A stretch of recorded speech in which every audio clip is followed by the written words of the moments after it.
ভালোবাসার মানুষটি যখন অন্য কারো হাত ধরে নতুন জীবন শুরু করে তখন বিচ্ছেদের যন্ত্রণা কারো কাছে হয়ে ওঠে অসহনীয়। কিন্তু সেই যন্ত্রণা যখন রূপ নেয় চরম প্রতিহিংসায় তখন তা কতটা ভয়াবহ হতে পারে তার এক শিউরে ওঠার নজির দেখিয়েছে ভারতের অন্ধ্রপ্রদেশ। ঘৃণা আর হিংসার এমন এক মিশেল যা হার মানিয়েছে সিনেমার টান টান থ্রিলারকেও। এটি কেবল একটি বিচ্ছেদের গল্প নয়, বরং একটি সাজানো দুর্ঘটনার আড়ালে সুপরিকল্পিতভাবে মরণব্যাধি ছড়িয়ে দেওয়ার নিষ্ঠুর উপাখ্যান।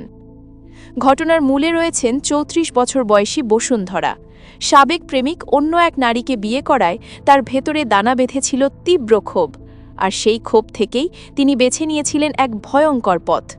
লক্ষ্য ছিল একটাই, যে কোনো উপায়ে ওই দম্পতিকে আলাদা করা।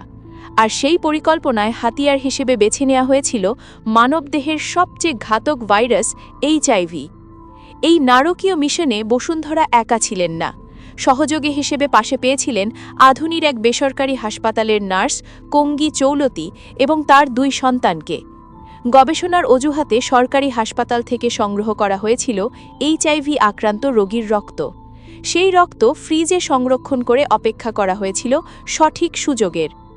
ভারতীয় গণমাধ্যম NDTVর তথ্যমতে গত 9 জানুয়ারি দুপুরে ভুক্তভোগী নারী চিকিৎসক যখন স্কুটারে বাড়ি ফিরছিলেন তখনই মঞ্চস্থ হয়েছিল নাটকের শেষ অঙ্ক। পেছন থেকে মোটরসাইকেলের ধাক্কায় ফেলে দেয়া হয়েছিল তাকে। এরপর সাহিত্যের ভান করে এগিয়ে এসেছিলেন বসুন্ধরা ও তার সহযোগীরা। আহত চিকিৎসককে অটোরিকশায় তোলার ছলনায় কৌশলে তার শরীরে পুশ করা হয়েছিল সেই সংক্রমিত রক্ত। পরক্ষণে সে নারী চিৎকার করে উঠলে পালিয়ে গিয়েছিল চক্রটি। ভুক্তভোগী নিজেও একজন চিকিৎসক হওয়ায় দ্রুত বিষয়টি আজ করতে পেরেছিলেন। তার স্বামীর দায়ের করা অভিযোগের ভিত্তিতে পুলিশ ইতোমধ্যে তদন্তে নেমে অভিযুক্ত 4 জনকে গ্রেফতার করেছে। বর্তমানে তারা জেল ঘরে থাকলেও এই ঘটনা জনমনে তৈরি করেছে চরম আতঙ্ক আর ঘৃণা। প্রতিহিংসার আগুনে পুড়ে একজন সুস্থ মানুষকে তিলে তিলে মৃত্যুর দিকে ঠেলে দেওয়ার এই প্রচেষ্টা আধুনিক সমাজকে আরও একবার স্তম্ভিত করে দিয়েছে।